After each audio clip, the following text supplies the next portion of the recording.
More and more of this is coming out, that the FBI and the CIA were working with British intelligence for what reason?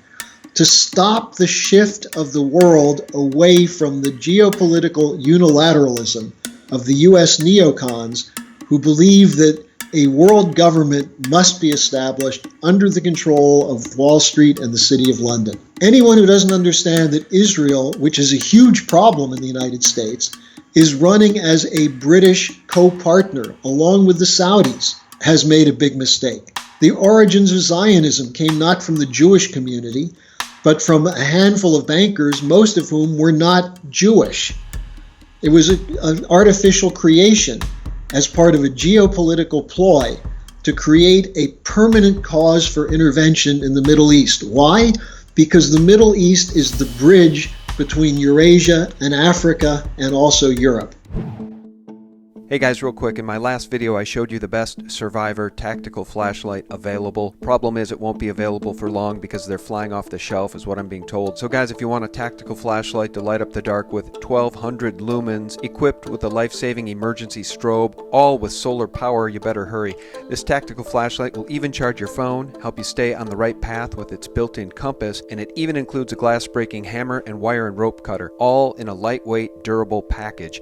Get yours while you still can for as low as $49.99. Visit patriotflashlight.com. I'll provide the link below this video. There's been a rebellion. It's global. Okay, so this interview with my longtime friend Harley Schlanger from LaRouchePack.com is one of the most powerful you'll hear, and it's my great pleasure to welcome Harley back right now.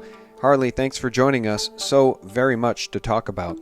Well, Sean, the world is really going through some dramatic changes, and many of which are good. And if people can give up their pessimism and become more active, I think we really have a chance to have some big changes in this year and the next year. Oh, amen. Well, Harley, I've been reporting, and I will continue to report about the QAnon drops because I see Q as a clearinghouse of valuable information which spurs many of us to do more research that wouldn't otherwise be done.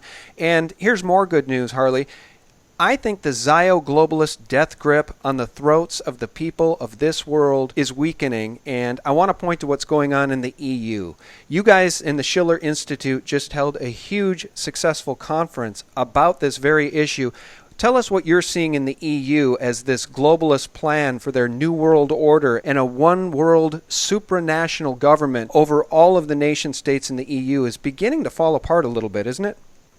More than a little bit. Look, you have to realize before there was the Trump election, there was Brexit. And Brexit was sort of a harbinger of what was going to come. A rejection of the elites, the arrogance of the bankers and the people who worked for them, the geopoliticians with their neoconservative and neoliberal policies. There's been a rebellion. It's global. And in Europe, we've seen an escalation just in the last months. You had the German election where the Social Democrats, who are part of the ruling coalition, had their worst vote totals since the time of Bismarck. That's in the 1880s. The Christian Democrats had their worst vote totals since 1948. The CDU is Merkel's party, and it's in the coalition government. It took them more than 3 months to put together a government. It's nearly fallen apart 2 or 3 times since then. And it's not just the immigration question, although that's the one that everyone's focused on. It's that they have no new ideas. They have no way of addressing the crisis except to give more power to Brussels. And what's happening throughout Europe is that people are awakening to a new form of nationalism. And it's denigrated by people like the New York Times and others saying, well, this is populism, it's ignorance, it's xenophobia, it's racism. That's a lot of crap. What we're seeing is people recognizing that the institutions that have governed them for a long time, which used to be in the hands of people who on some level responded to the population of that country, no longer does respond to that. The institutions have been subverted and taken over by global forces. And in the case of Europe, it's the European Council, the center of the European Union organization, and the European Central Bank. And so besides the immigration mess, and it is a mess. It's not as overwhelming as it was 2 years ago, but it's a symptom of leaders who have no solution. And I'll come to that in a moment. But the other part of it is the financial side of things. You still have a tremendous economic problem in Greece. That hasn't been solved. You have Spain, you have Italy, Portugal in deep financial trouble.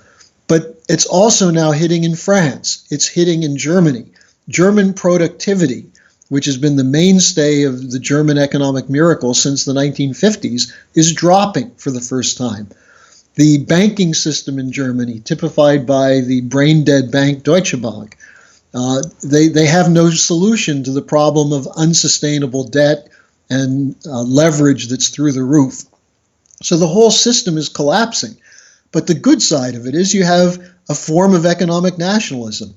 In Italy, at our conference, we had representatives from the Italian government, the new government. And what they're saying is that if the EU takes away their power as an elected government to act in the interests of the Italian people, then they will put up a vote, a referendum on leaving the euro. In Austria, the new government, which is called a center-right coalition, but what essentially they're saying is that they're going to take control of the immigration question in Austria, and they're also not going to go along with the EU dictates on austerity. And both the Italians and the Austrians are welcoming China to come into Europe to invest in new infrastructure because the EU will not allow infrastructure investment. And secondly, they're joining with President Trump in calling for Russia to be brought into the back end of the G8. And both of those countries are saying, drop the sanctions on Russia, recognize that Crimea is now a part of Russia, and let's just get on with it. So you have this break occurring. In Poland, another country, the Prime Minister of Poland just went to the EU, and he was snubbed because the Polish government passed a law that the Polish courts do not have to defer to EU law. In other words, supranational rulings that would override Polish national court decisions are now being thrown out. Yes, and they want to shore up their borders, right? They don't want to allow all this illegal immigration, this flow of immigrants, which is part of the New World Order plan to destroy nation states and flood nation states with immigrants. They're saying no. Same with Hungary. Yeah. So, and the group that's called the Visegrad countries, which includes the Balkans countries, Hungary, Romania, and several others, are essentially saying, we're not going to stick with your policies if your policies are against the interests of our country. So what did Macron and Merkel try to do at the EU summit that took place last week? On immigration, they came up with a very weak series of non-proposals that was designed to make Merkel look as though she was going to reject the previous EU policy so that her government could stay in power. Her coalition partner, this Christian Social Union, the interior minister from that party, Seehofer, said that if Merkel doesn't change the immigration policy, they're leaving. And then Seehofer went and met with the Austrians and the Italians to come up with a common solution. So this is a big break, a huge break. And it's occurring at a point when, as I said, Macron and Merkel came to this conference saying we need to give more power to Brussels to control the budgets of member nations. In other words, why have elections for a parliament in Italy or in Germany or France if the decisions are going to be made by bureaucrats in Brussels who are answering to the London banks, the Wall Street banks, and the German and French banks?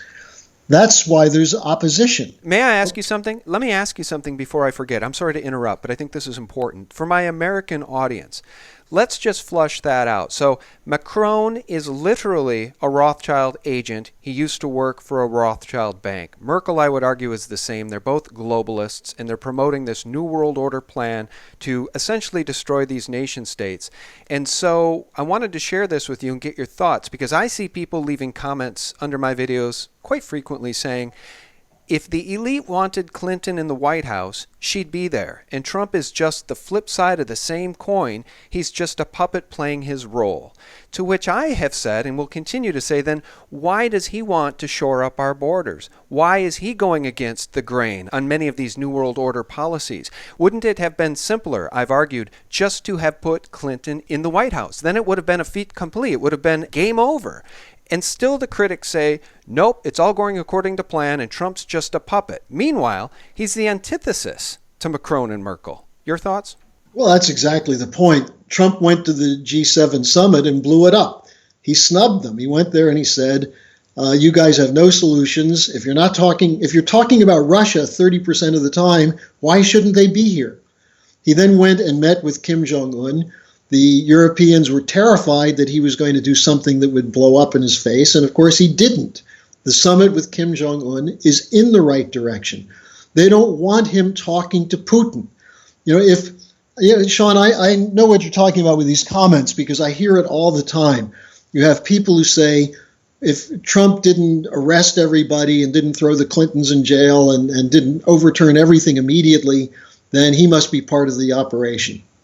This is the kind of cynicism that comes from two things. One is the incredible, brutal mobilization of the deep state and its media against Trump to try and prevent him from doing anything.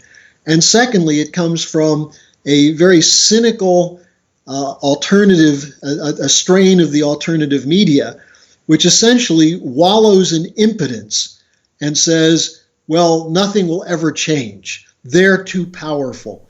And if you think that's not true, then you must be an agent of them. I find this deplorable, despicable. And sinister. Yeah. You said it's cynicism, and you're right, but I think it's even more sinister than that. I think it is an orchestrated COINTELPRO campaign to strip all Americans who are part of this great awakening of their hope. Because when you have hope, you're far more likely to take action, Harley. And it's the action that our enemies fear. And so this whole campaign to get everybody to stand down saying, Q's a LARP, Q's fake, Trump is fake, Trump is a puppet, is all designed to get us all to stand down and lose our hope, because then we're defeated. And it reminds me of the Viet Cong. Stand down, GI, stand down, you're surrounded. We're not surrounded. We actually have the upper hand, and as long as we can stay together, as long as we can work together, as long as we have a Bill of Rights and a Constitution and we're willing to fight for it, that's exactly what our enemies fear the most. Well, who benefits from having people turn away from Trump because Trump is not doing everything that they want? Obviously, the people who want the status quo. Look, I have my quarrels with Trump. I think, for example, the initiation of a trade war with China is a mistake, that there's been a very significant improvement in U.S.-Chinese relations, which is very important, especially regarding the dollar and the energy trade internationally and so on.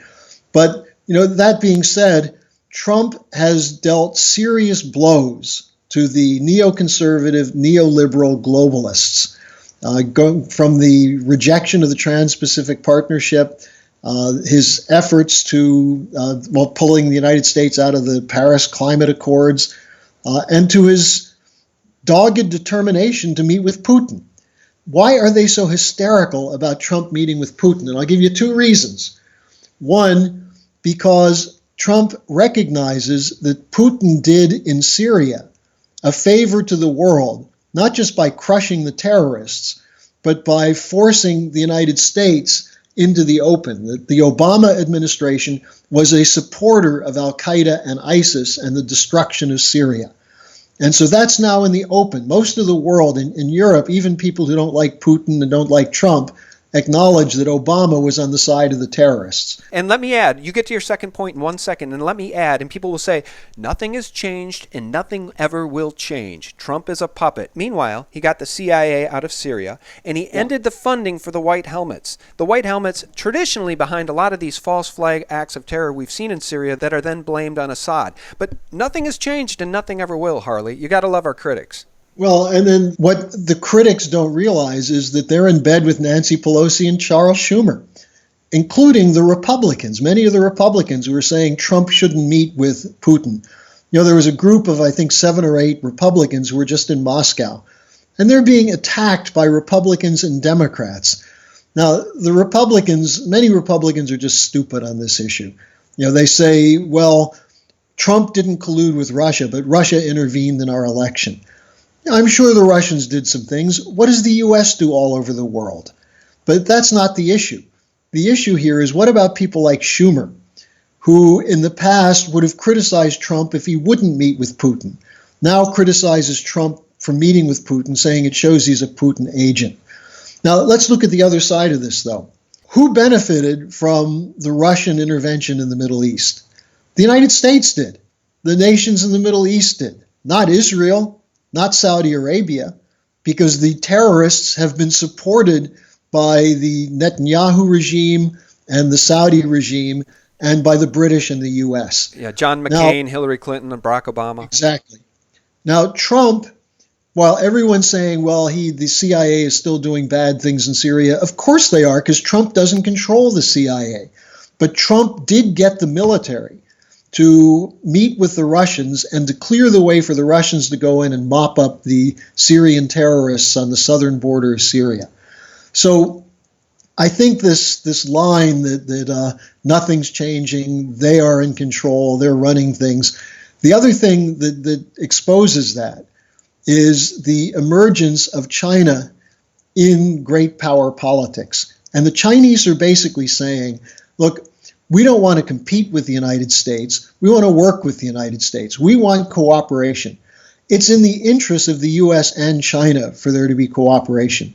Now, some of the people who respond to my interviews with you say that, well, what about the Chinese communists? What about their detention centers? What about all these things? Yeah, they have problems. They're working on it. They've lifted 700 million people out of poverty, while American governments have plunged 50 to 90 million people into poverty.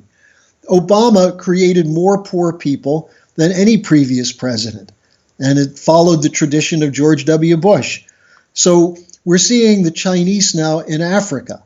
Are they grabbing diamond mines? Are they stealing cheap labor? No, they're building railroads. They're building hospitals. They're building dams and power plants, and they're doing it by educating African labor, young Africans. How does this benefit the rest of the world? Well, the greatest source of migration to Europe is going to be Africa if Africa is not developed. If Africa is sustained as a semi-colonial status that it's been in since the end of the Second World War, there will be millions of Africans crossing the Sahara Desert and the Mediterranean, risking dying of thirst or drowning in the Mediterranean to get to Europe. So here's the interesting thing.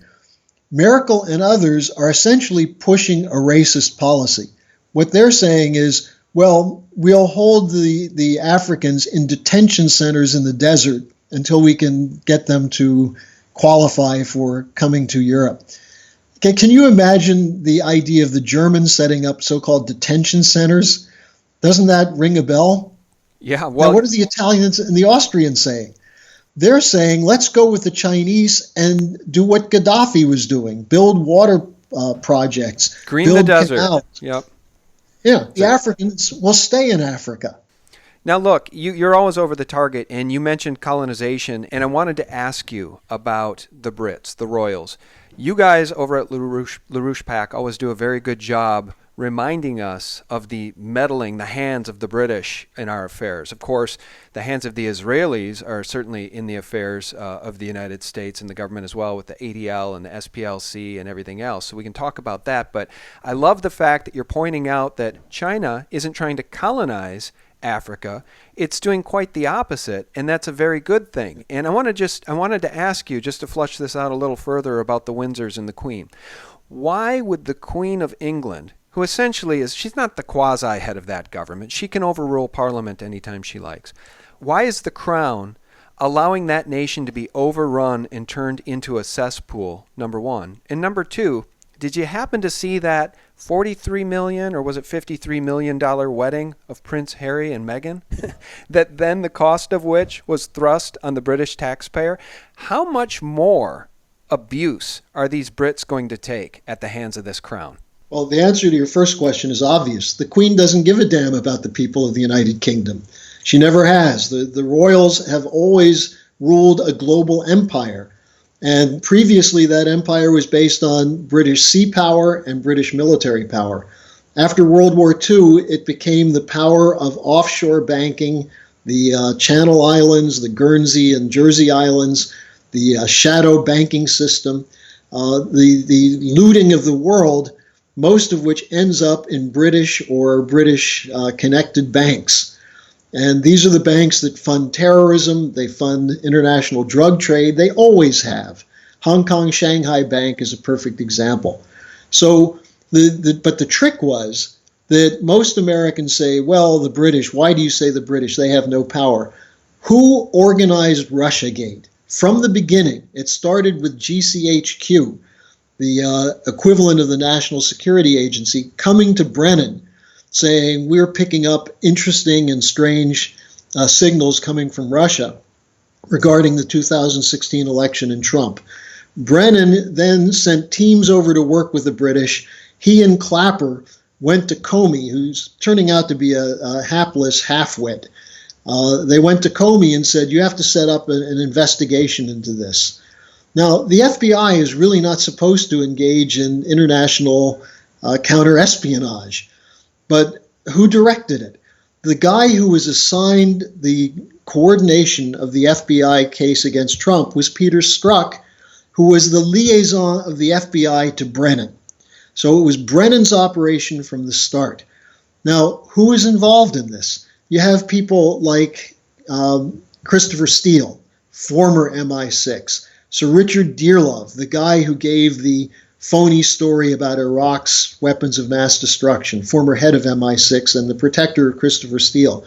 You have these characters, these cast of characters who are engaging in sting operations against the Trump campaign, like Stefan Halper, who's a joint CIA MI6 asset. Mifsud, the mysterious Russian professor who turns out to be a Maltese operative of British intelligence. Now you have this guy who was assigned to try and run a sting on Roger Stone. More and more of this is coming out, that the FBI and the CIA were working with British intelligence for what reason?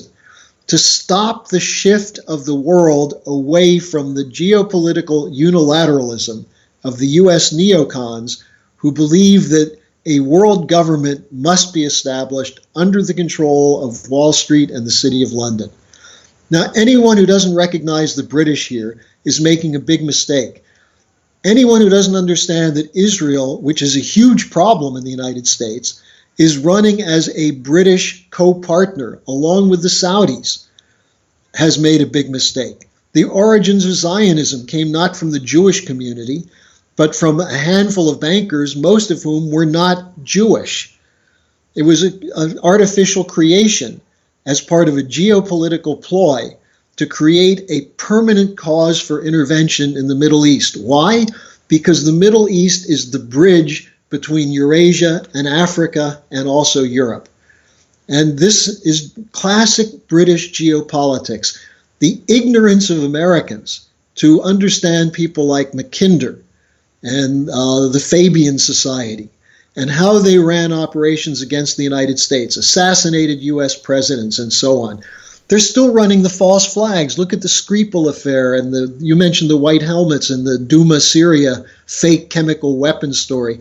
Now, at a point where Putin is being celebrated for the successful World Cup event, what do we see? Supposedly 2 more people suffering from Novichok, from the so-called Russian operatives who tried to kill the Skripals. It's such a smokescreen, Sean. And what you're talking about, which is important, is people are beginning to see through it. You know, when I started writing my articles on Russiagate and saying, look to the British, look to the British, everyone said, forget the British, you know, let's look at the Clintons. The Clintons are a sub-operation of British intelligence. They would be nothing without the full support of this international banking cartel. So if people take a look at this and see the controlling hand, and it's not about the people of England, it's about international bankers. And that's where the fight is. The Chinese represent what we used to do in the United States, invest in infrastructure, in science, in research and development, in improving the conditions of the workforce so people will be more productive, so that the credit that's generated, whether it's private or government credit, will produce more wealth than the credit going in. That's the Hamiltonian system. That's the American economic system that's been subverted over the years by the British going back to the time of the American Revolution. So I'm sorry to seem as though I'm on a rant on this, but I think anybody who's awakening now will see that we're dealing with an enemy force, a fifth column in Europe and in the United States, that the rest of the world is now rejecting. And their growth rates are good, they're solid, and we're living in a bubble economy that's going to blow out at some point soon.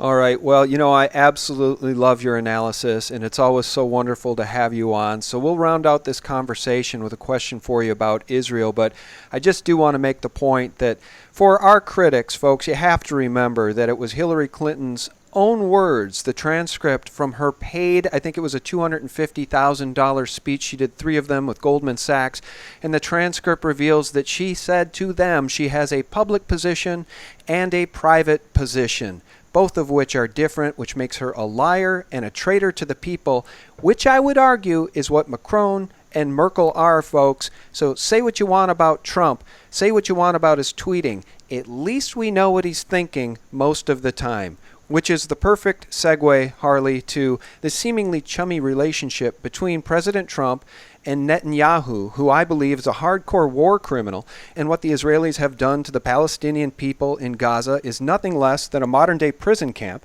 And we hear critics say a lot, again, Trump is merely a puppet of the Rothschilds, and he's just the flip side to the Clinton coin. Your thoughts on the chummy relationship between Netanyahu and President Trump? Well, the other side of Netanyahu as well is that his military has been helping al-Qaeda and ISIS on the Syrian border. And the Israeli military, the threats against Iran and the attempt to blame Iran for the terrorism that's financed by the Saudis is an obvious point. But look, I think there's something interesting going on here. I think there's an element of Trump's policy which has been, to some extent, hijacked by this Israel lobby. However, I think the hysteria now about Trump meeting with Putin is going to get to something interesting, because I know that Putin has also been meeting with Netanyahu, with Mohammed bin Salman, and he's not a friend of their policies. What is in the works is probably a series of agreements that will come out of the Trump-Putin summit toward resolving not just the Syria situation, but addressing the problem of Israel, and basically giving Israel an option that they either cut out these operations or they're going to be cut out. I think there's a real possibility that the discussion between Trump and Putin will be more transformative than what we saw coming out of the Trump-Kim Jong-un summit, just because the difference between Russia as the second largest nuclear power in the world and the North Koreans, who are basically in a startup position. I think that the problem is to put too much emphasis on Israel, which many people do, is to ignore the bigger problem, which is the financial crisis that's behind all of this. And I would say that if you look at Merkel, you look at Macron, they're like King Canute trying to stop the tide from coming in. They don't have a plan other than bailouts and bail-ins to deal with the banking crisis in Europe. And I think they're going to be swept aside. Macron is crafty, he's clever. In a sense, that's one of the signs of the very evil people, that they can shift and come out on top. Merkel is stuck. She doesn't know what the hell to do. The German situation is a total mess. And the more you talk to people in Germany in the streets, the more you realize that they're wondering, how did we become so clueless? You know, the old joke was that the people of East Germany were clueless because of the media.